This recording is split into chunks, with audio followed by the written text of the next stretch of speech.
looking at them, right? Yeah, so, you know, there's that. Yeah. But I guess really, yeah, we're running out of battery power now, and we're up to 35 minutes, and I'm going to have to edit some of this down. What do you think? And, but I've had, it's been a good time because I've been able to get in my van for after 2 weeks, even though all I did was videotape stuff. Still. It's like a clubhouse. It's like just It is a your little clubhouse. place I can go and be by myself and think if I needed to. So not that I can't downstairs where I live right now, because about as empty there. But actually, this is more what I want. This is. I don't think you should get too chic with it. Well, I'm not going to try to get too chic. I'm really not. But I do. Keep your boo up here for a while. Well, I have to. Yeah. I can't afford to go get a. Yeah, this insulated. Right now. Oh, and it's insulated. Yeah, it's right? insulated so fine. Cool. You know, and I don't want to take out any of the windows or do anything like that. But I might go ahead and just kind of board them up. Oh no, that makes perfect But make sense. them look good from the outside. Yeah, even put a little track light in there, and then nobody would even have to know that it wasn't a real window. You know, if you're gonna try to stealth it, there's ways you could stealth something like this too. Even though most people, I think, if they saw this parked on their block, wouldn't think twice of it. Probably not. It's not going to be. Yeah. God, you know, I saw a little teardrop trailer. I mean, for $1,000. Yeah, you can get them in real cheap. And a used one, a beat up one, the older the better, because they're actually, you fix them up then, and they're worth more than what you paid for them. But this was a brand new little thing. Oh, really? For $1,000? Yeah, brand new. Was that on Facebook? It was at a dealership. It was really? Yes, it was on Facebook. It was in their, you know, where they advertise stuff. Well, that'd be an easy tow in this. Well, it was a little tiny one. Yeah. I mean, it was just tiny, and I couldn't see inside it. But I mean, it was like you'd have room to stand up and turn around. Yeah. You know. Yeah. Yeah. Not much more. Right. But it looked kind of. Frankly, wasn't really for me. Yeah. But I mean, I always like these little things. Well, you see, the thing is, I was thinking, well, maybe I could get like a Scampy type of thing. Do you want to say goodbye, by the way? Or are we already done? Well, we're almost done. Oh, okay. I just thought. We'll just run it out. Okay. But I was gonna say, like a little scamp or something that you actually kind of sleep in and cook in. Yeah, and then this would be your hangout. Hangout. Where you put your tools and you know. You can have a lot of stuff. Right. On the other hand, though, the more I think about doing a lifestyle that has something to do, I'm also very worried about Nomadland. The movie, which is just getting rave reviews. Yeah, that's one of the concerns they have, is that it's just going to send everybody out. I mean, it's going to make restrictions. People are going to start having to litigate it now, or not litigate it, but put rules on it. No RV parking here, no, you know, that kind of thing. Yeah, that concerns me.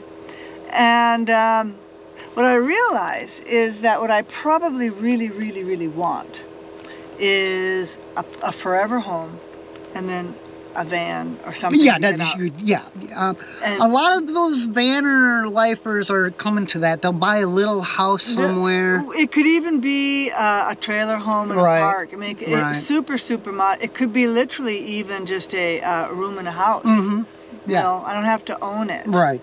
But it would be a place I come back to. Right. A home base, they call it. And yeah, maybe 6 months. Exactly. 9 months. Whatever it is, but yeah. Or it could even just be opportunities. You know, it might only be 3 months 1 year, 6 months 1 year. Well, it's kind of like every now and then too. I wonder what am I going to go to? What do I want to see? And YouTube, there got people out there who basically tell you, like, have you ever heard of Oniontown, New York? Sounds like a weird little place, but only because people have made it a weird little place online. And it's for RVers? No. Oh. It's a little tiny community that was on a dead-end road. Oh. And some guy in the 1800s wrote about this community, you know, basically made them out to be inbreds and stuff. Oh. And so Then some kids on YouTube went there and put it up on YouTube, and then they started getting all these people driving through and harassing them. Oh. And they started throwing rocks and bricks and things at the cars coming through because they were gawking. They weren't there to do anything but make fun of them. Right, right. And it became famous now as kind of a hostile little place. Oh. But I've looked on the map, and it looks like they put a road all the way through now. Past it. It's just a speck of dust on a map. Interesting. Yeah. But so I mean, you're saying that's where you'd like to go. But there's places like that you can go. Right. And I mean, yeah, down in Arizona, you got all these little ghost towns that, you know, maybe still today have 10, 12 people living in them. If anybody at all. There's hot springs you can try and find. You know, they try to keep them hush-hush because they don't want everybody in the world going to them. A lot of people have no respect for anything, and they leave a camp area just trashed. We need to go and pick up after them, you know, and take it out with you because they're too lazy or disrespectful to do it themselves.